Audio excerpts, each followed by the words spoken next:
So today I have with me Julie Cooper, the author of an amazing book that landed on my desk yesterday, and I am so excited about reading this book. It is called Face to Face in the Workplace, a handbook for strategies for effective discussions. Now, as you know, I am passionate about great communication, whether it's in the workplace or in the home or at school, wherever. So I'm delighted to welcome Julie Cooper, the author of this amazing book, to tell us more. Hello, Julie. Hello, Lisa. Lovely to see you. Oh, lovely to see you too. Now, tell me about this book. Who's it for? This book is for busy people. It's a book for people that don't buy a lot of books even, and most of them are probably employed at work and have to deal with people around them, so they may well be managers or they might just have a team around them. So basically, busy people on the move that have to get the best out of communication with others and don't have time to faff about and get it wrong and spend ages trying to put it right again. Ah, I know a lot of people that this book can help. Now, I've had a quick flick through. I haven't had a chance to read it yet. It literally just landed on my desk. But tell me, or tell everybody, what's in it? What's in it is I've been training managers for about 20 years now and sort of distilled down, I suppose, all the important things that I think people need to know about communication. What I've tried to do is come up with a format that is so easy to access that you can grab it in 2 seconds when you're in a hurry. The book starts with all the basics that you need to know about communication. Hang on, I'll remind myself by looking at my own copy. So the basics are there at the beginning. So what have we got? We've got rapport and self-awareness and explaining and listening and questioning and all those basic things. And once we've established the basics, which you can use to reflect on your if you like, or look for your strengths or identify your weaknesses. Once that's done, there's then an A to Z of types of discussion you have in the workplace, and every chapter is in the same format. So once you see what the format's like, it's easy for you to find what you want. Oh, the format looks absolutely fantastic. Now, there's someone in this book that has really caught my eye, and I cannot wait to find out about this little fella here, Topi. I love him. Who is he? Tell me more. Well, when I started writing the book, I wanted it to be a light conversational tone. I didn't want it to be heavy going. There are too many heavy books out there. And I found, because it's about two people talking, it's always about you and the other person. I'm writing the other individual involved, the appraisee, the other person. And it was very clumsy. So in the end, I decided to give the other person a name. And TOPI is an acronym. It stands for the other person involved. And sometimes he's a man, sometimes he's a woman. But in the book, I just talk about when you and Topi sit down, or if Topi says this, you could do that, or why don't you ask Topi this? And it always means the person you are talking to. It was just a way of making it flow easily without it getting clunky. I love it. I absolutely love it. It works so well. I'm glad you like it. Just really love it. So lots of people are going to be listening and think, so will reading this book solve all my problems? Well, Lisa, will reading the highway code make you a good driver? Oh, I don't know. I keep telling my husband it will make him a better driver.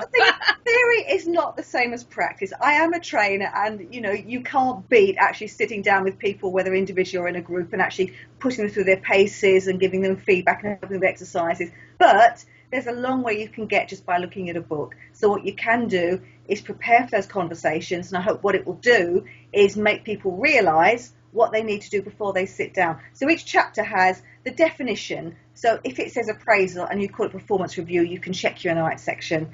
It tells you what outcomes you should be trying to get from that conversation. So that's like beginning with the end in mind, knowing where you're going. It tells you thinking ahead. Sometimes you need to get the paperwork. Sometimes you just need to ask yourself some questions. What do you need to do before you have that conversation? And then step by step, what you should do while you're having the conversation. It all sounds so easy on paper, and I know it can go pear-shaped when you actually try it, but at least it might give people new ideas for actually handling those conversations. And every chapter does have warnings, so how it can all go painfully wrong.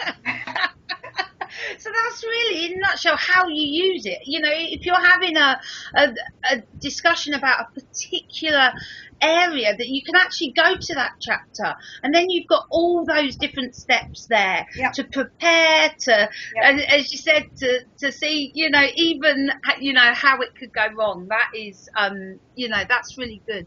What mistakes do people make having effective conversations? Conversations, I'm sure you know, Lisa, because you're an expert on communication too. There are just so many different things that can go wrong. I think, in my experience, a couple of the big favourites, and they sort of impact on each other. One is intent. So, for example, you'd called me up today, and I've been grumpy and miserable. A lot of people will think, well, she's in a mood with me, what have I done wrong, and think it's about you. But actually, as you well know, it could have been about the dentist I went to this morning. So people don't always find out what is the intent behind the person's remark. They might be trying to help. You might see it as them criticising your work or frustration, but actually, what is their intent underneath their words is always important to think about and to find out about, because quite often we get it wrong and we assume people don't like us or don't understand or something else, and actually we're not right. So I think intent is one thing that's very important, and linked to that, this is one of my pet hobby horses, I say it a lot.